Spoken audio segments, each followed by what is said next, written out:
From an early age, we learn to define ourselves by what has happened to us. We grow up hearing phrases like, "You are like this because of what you experienced," as if the past were a sentence and not just a chapter.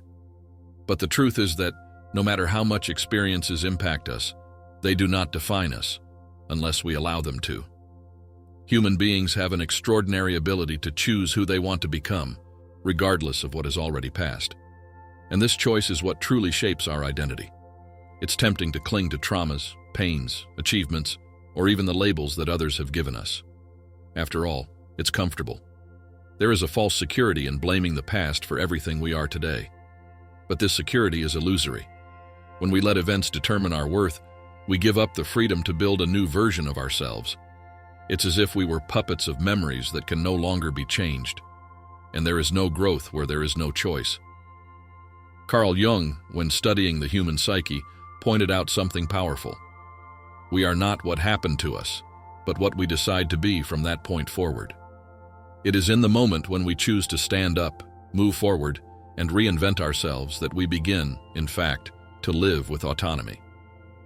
Identity is not something fixed. It is a continuous process of decision. Every day, with every thought and attitude, we are sculpting the person we are becoming. Therefore, it's important to stop and ask yourself, who is making the decisions within me? Is it me, or is it the echo of what they told me? Is it me, or is it the voice of the pain I still carry? Often we confuse what we have lived with what we are. But there is a fundamental difference between being someone wounded and living eternally as a victim. One choice transforms the other. The turning point is always available, but it needs awareness. And this is where the awakening begins. Because when you realize that you don't need to be a consequence of your darkest days, you begin to seek who you want to be on your brightest days. This doesn't mean erasing the past, but giving it a new meaning. A meaning that strengthens you, not imprisons you. You are not a label. You are a construction, a decision in motion. And when you understand this, you begin to realize how much of yourself is still to be created. But even when we become aware that we can choose who we become, there is something silent that continues operating behind the scenes, our unconscious. It is like a hidden system, programmed over years, shaped by everything we have lived, heard, and felt, especially in childhood. Much of the decisions we make on a daily basis are not born from a rational and present choice, but from habits, fears, and patterns that have already been installed in our way of functioning without us realizing it. It's as if we were living with autopilot activated. We react the same way in certain situations, fall into the same cycles, choose the same paths, even when they take us away from the life we say we want to live. And then the question arises, are we really free while we don't know the unconscious forces that move us? The human mind is fascinating. It stores memories, traumas, silent rules, conditioning. All of this creates a kind of internal script, as if our story were being written by hands we cannot see.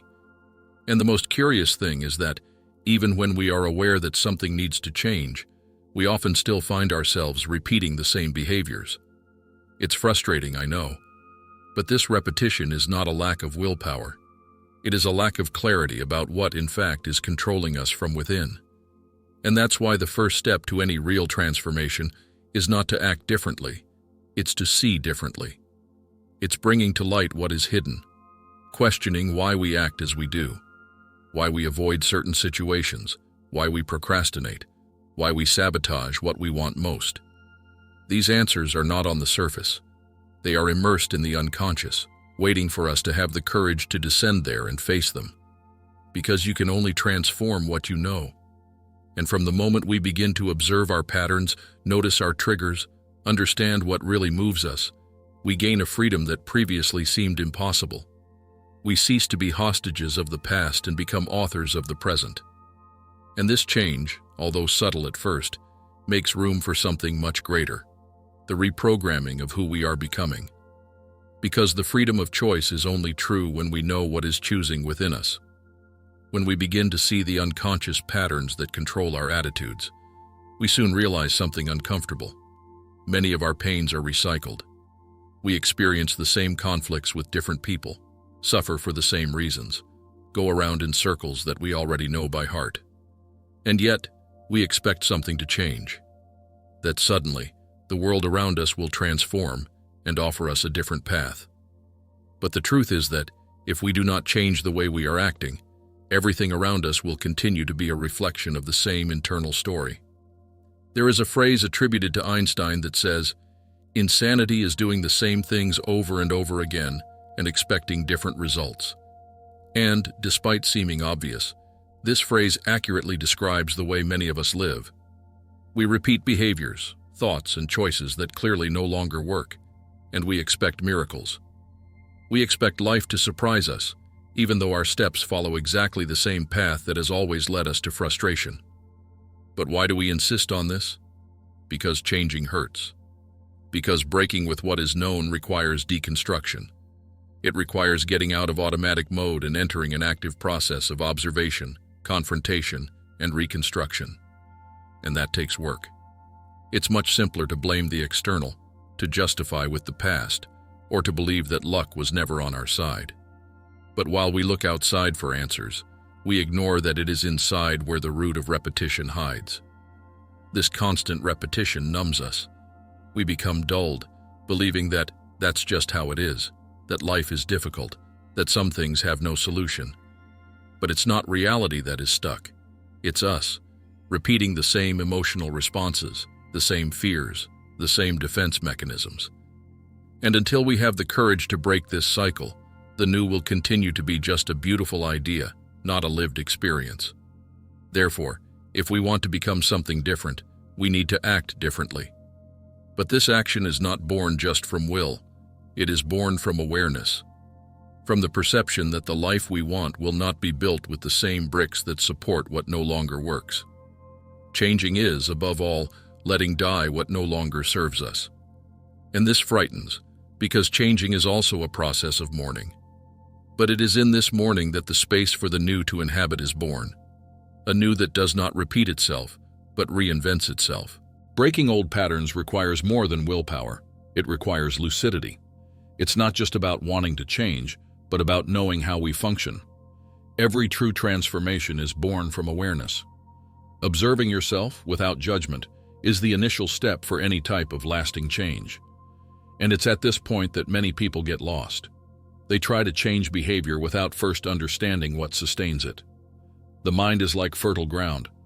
What is frequently repeated without questioning takes root.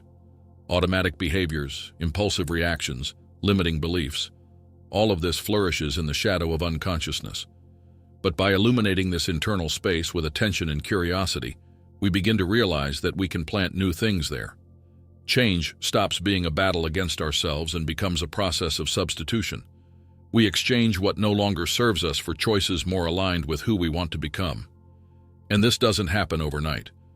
Creating new habits is like learning a new internal language. It's choosing, with patience and consistency, to respond differently to the same situations. It's noticing that old impulse arising, the fear, the impulse to run away, the habit of keeping quiet, or of sabotaging oneself, and, for the first time, doing something new. At first, this requires conscious effort. But over time, this new behavior also becomes automatic. What was once strange becomes natural, and what once seemed impossible becomes routine. The great key is in presence. While we're living in reactive mode, we leave control of our lives in the hands of old mental programs. But when we become present, attentive to our thoughts, emotions, and actions, we begin to make real decisions. We start to truly choose instead of just reacting. And it's in this constant choice that a new self begins to emerge. It's important to understand that changing isn't about becoming another person out of nowhere. It's about gradually ceasing to be the version of yourself that was created for survival, out of fear, out of conditioning, and making space for a new way of existing, more conscious, lighter, more truthful. This process isn't about denying who we were, but about honoring the path and still continuing to walk. Because it's only with awareness that we can walk with freedom. And it's in this freedom that old habits lose strength, because they no longer make sense for who we are choosing to be now. And as we become more conscious, we begin to perceive something even deeper. The value of experiences isn't just in what they bring, but in what they reveal. Pain is only recognized because we know what it's like to live in peace. Joy stands out because we have already experienced its absence. It's the contrast between light and shadow that gives color to our existence. Without contrast, there would be no meaning. Without cold, warmth wouldn't be comfort. Without sadness, happiness wouldn't have a name. This understanding changes everything. Because instead of fighting against difficult moments, we begin to understand their role in building who we are. It's not about romanticizing pain, but recognizing that it is also part of the journey. That there are lessons that only arrive when we are stripped of everything that we thought defined us. Sometimes it's at rock bottom that we discover the strength we never knew we had. Sometimes it's after losing everything that we find our true purpose. And purpose is what anchors us when nothing else seems to make sense. It's what sustains the will to continue when circumstances don't cooperate. When we have a why strong enough, we learn to endure anyhow. The contrast doesn't disappear. Life will always have ups and downs. But we begin to look at these movements with different eyes. They cease to be obstacles and become parts of the process of refinement. Each difficult phase, each challenge, begins to carry a meaning. Not a punishment, but a call. A call to grow, to mature, to position oneself. And the more connected we are with a purpose, the clearer our choices become. Life stops being a game of survival and becomes a journey of conscious construction. The fear of making mistakes diminishes because we understand that each stumble also has something to teach. And when suffering comes, because it will, inevitably, it doesn't completely destroy us. It merely passes through. Because those who live with purpose don't break easily. Those who understand the contrast of life learn to embrace pain without getting lost in it. It's this clarity that gives weight to our actions. Because we are no longer trying to escape what we feel. We are walking with all of this, conscious, firm, willing to continue even when the terrain is uncertain. And this prepares us for the next step, transforming intention into attitude. Because it's not enough to feel, want, or plan. We need to act. After all this, the awareness that awakens, the choice that renews itself, the contrast that gives meaning to the journey, an inescapable truth remains. In the end, we are not what we think or say we will do. We are what we actually do. It's action that materializes transformation. Intention may be the first step, but if it doesn't manifest in the real world, it remains just an idea trapped in the mind. And this is where many get stuck. Because talking about change is easy. Sharing impactful phrases, creating plans, making promises to oneself, all of this gives the sensation of movement, but doesn't generate real movement.